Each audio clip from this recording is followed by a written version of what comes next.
Buenas tardes, mi nombre es Oscar Rodríguez, estudiante de la sección 61 en la Cátedra de Derecho Romano 3. En esta ocasión le vengo a hablar de los contratos romanos.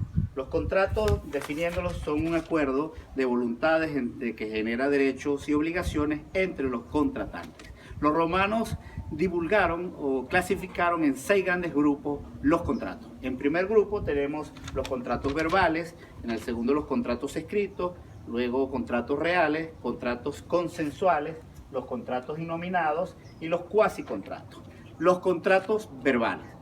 Los contratos verbales son la forma más antigua de contratar, eran orales, consistía de una pregunta y una respuesta y necesitaba la presencia de las dos partes. Los tipos de contratos verbales era el nexum, donde se ponía de garantía el propio cuerpo, el sponsio, que consistía en una pregunta y una respuesta, la promisio jurata liberti, que era la promesa del esclavo de prestarle servicio a amo luego de ser liberado, la dictio dotis, que era la promesa del pater familia de dotar a la parte de la mujer para el matrimonio, y el stipulatio, que era una especie de sponsio, pero que también se aplicaba en los peregrinos.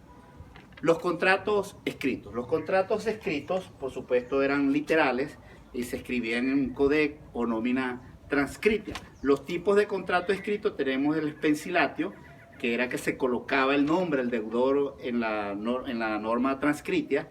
La quirógrafa, que era un estilo de pagaré, que solo se firmaba el deudor, pero quedaba en poder del acreedor. Y la síngrefa, que era donde firmaban el deudor y el acreedor. Los contratos reales. Los contratos reales era una entrega de una cosa por otra en una de las partes y consistía o debería consistir en el consentimiento de ambos. Se dividían en mutuo, que era un acuerdo que yo te entregaba una cosa y tú me devolvías otra. El acuerdo real comodato, que era un acuerdo gratuito, que yo te cedía la propiedad. El depósito era que yo te entregaba una cosa o un bien o un dinero para que tú me lo guardaras. O la prenda, que era una especie de garantía. Yo te doy un objeto por la deuda que tenemos. Los contratos consensuales. Los contratos consensuales eran contratos que se formaban con el consentimiento de ambas partes. Dentro de los contratos consensuales teníamos la de compraventa, que yo te otorgaba un bien y tú me devolvías el dinero que costaba eso.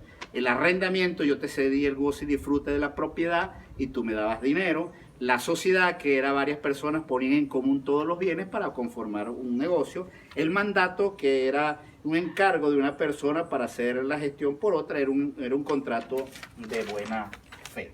Los contratos innominados. Los contratos innominados eran contratos atípicos, no eran objeto de ninguna reglamentación especial y que se prestaba un servicio y se recibe como pago dinero, cosa u otro servicio. Dentro de los elementos importantes de los contratos innominados, los principios se agrupaban: el doy para que des, doy para que hagas, hago para que des, hago para que hagas. Los tipos de contratos innominados: el contrato estimatorio, que era que yo recibía un objeto, lo vendía y el excedente era para mí, si no lo vendía devolvía el bien. La permuta, que era una especie de trueque, yo te doy una cosa, tú me das otra. El precario, que era un préstamo entre el patrono y el cliente, era muy difícil porque beneficiaba mucho al patrono. La transacción, que era un acuerdo donde se evitaban los litigios, se resolvían antiguos litigios pendientes.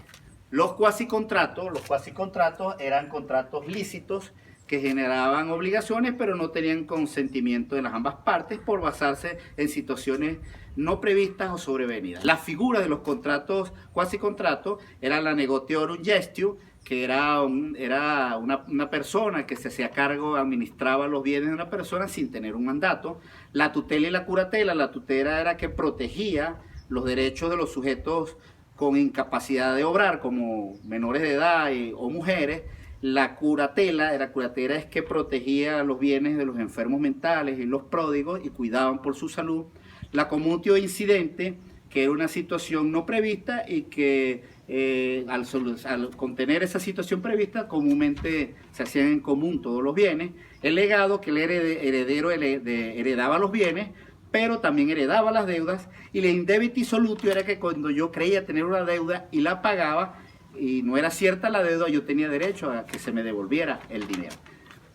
Si nos damos cuenta, los romanos fueron muy avanzados para su época. Todos estos contratos que acabamos de describir, hoy muchos de ellos tienen vigencia. Por eso es lo importante del estudio de esta cátedra. Bueno, hasta acá termina esta disertación de los contratos romanos. Espero que les haya gustado y será hasta una nueva oportunidad.